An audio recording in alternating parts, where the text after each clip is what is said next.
କିଛି ନୂଆ ଶିଖିବା, କିଛି ନୂଆ ଜାଣିବା, କିନ୍ତୁ ବୁଝିବା, ପଢିବା ଏବଂ ପ୍ରୟୋଗ କରିବା, ସେଇଟା ହେଉଛି ଓଡ଼ିଆ ପାଠଶାଳାର ପ୍ରଚେଷ୍ଟା।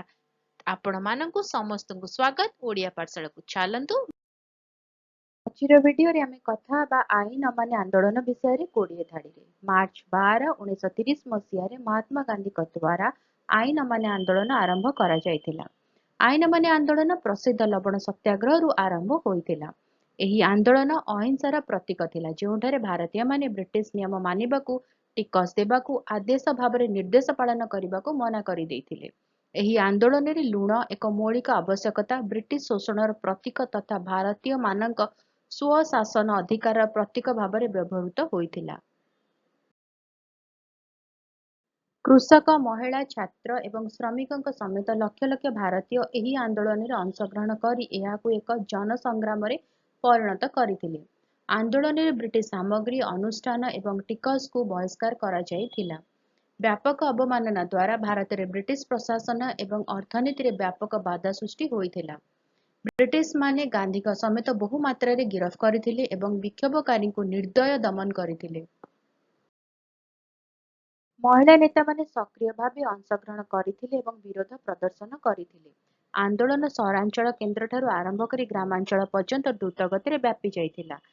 ଆନ୍ଦୋଳନ ମୁଖ୍ୟତଃ ଅହିଂସା ନୀତିରେ ଆଧାରିତ ଥିଲା, କିନ୍ତୁ ଦୁର୍ଭାଗ୍ୟବଶତଃ କିଛି ହିଂସା ଘଟଣା ଘଟିଥିଲା ଯାହା ଗାନ୍ଧୀଙ୍କୁ ଗଭୀର ଆଘାତ କରିଥିଲା, ଯାହାଦ୍ୱାରା ଏହି ଆନ୍ଦୋଳନ ସ୍ଥଗିତ ରହିଥିଲା। ସ୍ୱାଧୀନତା ପାଇଁ ଭାରତୀୟ ସଂଗ୍ରାମକୁ ଆଲୋକିତ କରି ବିଶ୍ୱସ୍ତରୀୟ ସମର୍ଥନ ହାସଲ କରି ଏହି ଆନ୍ଦୋଳନ ଆନ୍ତର୍ଜାତୀୟ ସ୍ତରରେ ଦୃଷ୍ଟି ଆକର୍ଷଣ କରିଥିଲା। ଆନ୍ଦୋଳନ ସ୍ୱାଧୀନତା ସଂଗ୍ରାମରେ ଅଗ୍ରଣୀ ଶକ୍ତି ଭାବରେ ଭାରତୀୟ ଜାତୀୟ କଂଗ୍ରେସର ସ୍ଥିତିକୁ ଦୃଢ଼ କରିଥିଲା। ଆଇନ ଅମାନ୍ୟ ଆନ୍ଦୋଳନ ଲବଣ ସତ୍ୟାଗ୍ରହ ଠାରୁ ଅଧିକ ବ୍ୟାପିଥିଲା। ଭାରତୀୟମାନେ ଜମି, ରାଜସ୍ୱ, ଟିକସ ଦେବାକୁ ମନା କରିଦେଲେ ଏବଂ ଜଙ୍ଗଲ ନିୟମ ଭାଙ୍ଗିଲେ। ଆନ୍ଦୋଳନ ବ୍ରିଟିଶ ଅର୍ଥନୈତିକ ସ୍ୱାର୍ଥକୁ ବିଶେଷ ଭାବରେ ପ୍ରଭାବିତ କରିଥିଲା, ବିଶେଷ କରି ବ୍ରିଟିଶ ସାମଗ୍ରୀକୁ ବହିଷ୍କାର କରିବା ଏବଂ ଟିକସ ଦେବାକୁ ମନା କରିବା। ଏହି ଆନ୍ଦୋଳନ ପରୋକ୍ଷରେ ଗୋଲଟେବୁଲ ବୈଠକର ବିଫଳତାକୁ ନେଇ ଆସିଥିଲା, କାରଣ ବ୍ରିଟିଶମାନେ ଭାରତୀୟ ଦାବିକୁ ସମାଧାନ ନ କରି ଭାରତୀୟ ସହଯୋଗ ହାସଲ କରିବାରେ ଅସମର୍ଥ ହୋଇଥିଲେ।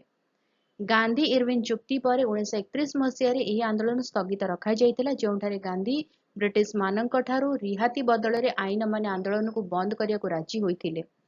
ଏହି ଚୁକ୍ତିନାମା ଦ୍ୱାରା ହଜାର ହଜାର ରାଜନୈତିକ ନେତା ବନ୍ଦୀ ମୁକ୍ତ ହେବା, ଜବତ ଜମି ଫେରସ୍ତ ଏବଂ ଲୁଣ ଟିକସ ହଟାଇ ଦିଆଗଲା। ବ୍ରିଟିଶମାନେ ଭାରତୀୟ ଦାବି ପୂରଣ କରିବାରେ ବିଫଳ ହେବା ପରେ 1932 ମସିହାରେ ଏହି ଆନ୍ଦୋଳନ ପୁନଃ ଆରମ୍ଭ ହୋଇଥିଲା, ଯାହାଦ୍ୱାରା ଅନ୍ୟ ଏକ ବିରୋଧ ଓ ଗିରଫଦାରୀର ଲହଡ଼ି ଆସିଥିଲା। ଆଇନ ଅମାନ୍ୟ ଆନ୍ଦୋଳନ ଭାରତୀୟ ସ୍ୱାଧୀନତା ଦିଗରେ ଏକ ଗୁରୁତ୍ୱପୂର୍ଣ୍ଣ ପଦକ୍ଷେପ ଥିଲା, ଭବିଷ୍ୟତର ସଂଘର୍ଷ ପାଇଁ ମଞ୍ଚ ସ୍ଥିର କରିଥିଲା ଏବଂ ବିଶ୍ୱ ସ୍ତରରେ ସମାନ ଗତିବିଧିକୁ ପ୍ରେରଣା ଦେଇଥିଲା। ଭିଡିଓଟି କେମିତି ଲାଗିଲା ମୋତେ କମେଣ୍ଟ କରିକି ଜଣେଇବ। ଯଦି କିଛି କ୍ୱେଶ୍ଚିନ୍ସ ଅଛି, କିଛି ଡାଉଟ୍ ଅଛି, ମୋତେ କମେଣ୍ଟରେ ଜଣେଇବ। ଆଉ ଯଦି ଭଲ ଲାଗିଲା ଟିକେ ଲାଇକ୍ କରିଦିଅ, ଭିଡିଓକୁ ଆମ ସହିତ ସେୟାର କର। ଚ୍ୟାନେଲରେ ଯେଉଁମାନେ ଦେଖୁଛନ୍ତି ଭିଡିଓ ପର୍ଯ୍ୟନ୍ତ ସବସ୍କ୍ରାଇବ କରିନାହାନ୍ତି, ଚ୍ୟାନେଲକୁ ପ୍ଲିଜ ସବସ୍କ୍ରାଇବ କରି ବେଲ୍ ଆଇକନ୍ ପ୍ରେସ୍ କରି ଅଲ୍ ନୋଟିଫିକେସନକୁ ଅନ୍ ରଖିଥାଅ। ଭିଡିଓ ଅପଲୋଡ ହେଲେ ନୋଟିଫିକେସନ ପହଞ୍ଚିବ, ଆମେ ମିଶିକି ପଢିପାରିବା, ବୁଝିପାରିବା ଏବଂ ଜାଣିପାରିବା। ତାହେଲେ ଦେଖା ହେବା ଆଗାମୀ ଭିଡିଓରେ। ଭଲରେ ରୁହ, ସୁସ୍ଥରେ ରୁହ, ମୋତେ ଅନୁମତି ଦିଅ। Bye bye.